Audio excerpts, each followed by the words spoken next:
nessa aula nós vamos descrever a primeira porção do tubo digestório e alguns dos seus órgãos anexos que estão relacionados com a cavidade oral. Vou colocar um zoom nessa região para a gente poder visualizar melhor as estruturas, tá certo?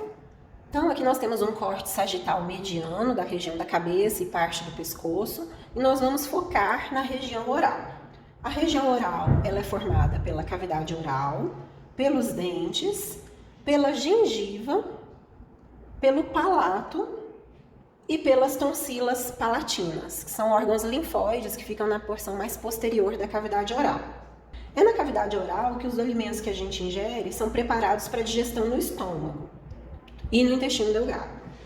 O alimento ele vai ser mastigado pelos dentes, né, e a saliva, que é secretada pelas glândulas salivares na cavidade oral, vai ser misturada a esses alimentos, né, para facilitar a formação do bolo alimentar, para que ele se torne macio e possa seguir pelas próximas porções do tubo digestório sem causar lesões graves à mucosa dessas estruturas. A cavidade oral, pessoal, que inclui a própria boca, né, formada pelos lábios superior e lábio inferior, é formada por duas partes. A cavidade oral, propriamente dita, que fica na porção, né, que é delimitada pela parte interna dos dentes e também pelo vestíbulo da boca, que é esse espaço relativamente reduzido à frente dos dentes, entre a parte posterior dos lábios e das bochechas. Nessa outra peça, nós também temos um corte sagital mediano da região da cabeça e do pescoço, né? Vejam que aqui a cavidade oral aberta, a língua foi retirada. Vou dar um zoom nessa região para a gente poder visualizar melhor essas partes da região oral.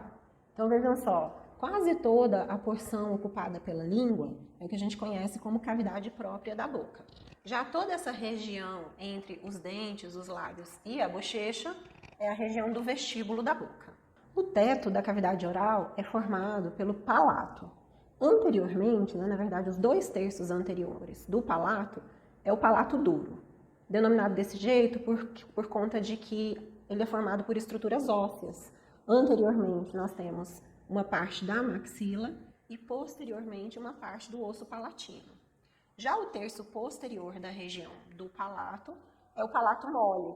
E na região mediana, os tecidos moles que formam o palato mole formam uma estrutura em forma de gota, denominada de úvula palatina. Posteriormente, a cavidade oral se comunica com a parte oral da faringe ou orofaringe por meio de uma abertura, denominada de istmo das fauces. Voltamos agora à descrição dos lábios, superior e o inferior. Vejam que no seu interior nós temos músculos que já foram estudados na playlist que nós temos sobre os músculos craniofaciais. Esses músculos são os músculos orbicular da boca e os músculos levantadores e abaixadores dos lábios, né? Todos os músculos relacionados com a movimentação dos lábios fazem parte dessas estruturas. Os lábios, eles são cobertos externamente, olha só, por pele, né? E internamente por mucosa oral. Os lábios, eles na realidade atuam como válvulas da rima da boca, né, movimentando essa abertura, contendo o esfíncter da boca, que é o músculo orbicular da boca, que vai controlar a entrada e a saída da boca e dos sistemas digestório superior e do trato respiratório superior. Os lábios, eles são usados para prender os alimentos, sugar líquidos, manter o alimento fora do vestíbulo da boca, produzir a fala, né, e a ossulação, que nada mais é do que o beijo.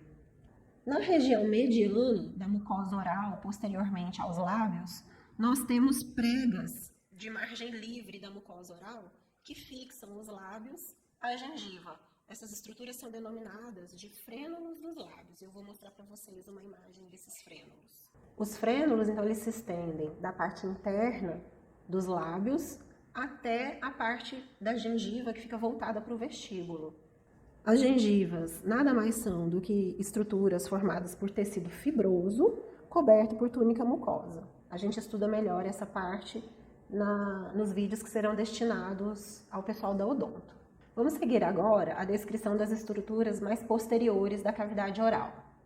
Como mencionado anteriormente, o teto da cavidade oral é formada pela região do palato, sendo que seus 2/3 anteriores é o palato duro e o terço posterior é o palato mole. No palato duro, né, que tem formato côncavo, nós temos anteriormente parte da maxila, formando, né, essa parte óssea do palato duro, e posteriormente nós temos uma parte do osso palatino. Em grande parte, quando a língua está em repouso, ela fica em contato com o palato duro da cavidade oral. Já o palato mole tem essa nomenclatura porque é formado por tecidos moles e está localizado nessa região mais posterior da cavidade oral. O palato mole é a parte móvel dessa região do palato. Então vejam que o palato mole não é formado por estruturas ósseas, né? Apenas por tecidos moles, e por isso ele consegue também essa movimentação. O palato mole ele possui uma parte aponeurótica, que mantém fixo a parte posterior do palato duro, e uma parte muscular. Na sua porção mediana, o palato mole forma uma projeção cônica ou em formato de gota, que é denominada de úvula palatina.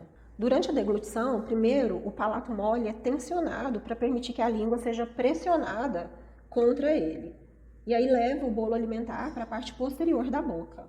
Logo em seguida, o palato mole é elevado posteriormente e fecha a entrada para a nasofaringe, impedindo que o alimento adentre a cavidade nasal. E para a gente finalizar essa descrição, o palato mole, na parede lateral da cavidade oral, ele é contínuo com a parte oral da faringe e com a língua. Essas estruturas que formam essa continuidade são denominadas de arcos palato-faríngeos. Mas como aqui a gente tem um corte sagital mediano, a gente está vendo só as porções laterais desses arcos. A parte do arco que liga o palato mole até a língua forma uma elevação nessa região anterior à tonsila palatina, que é denominada de arco palato-glosso. Esse termo glosso é sempre referente à língua. Já a elevação posterior, que se forma à tonsila palatina, liga o palato mole à parte oral da faringe. Essa elevação é denominada de arco palato-faríngeo.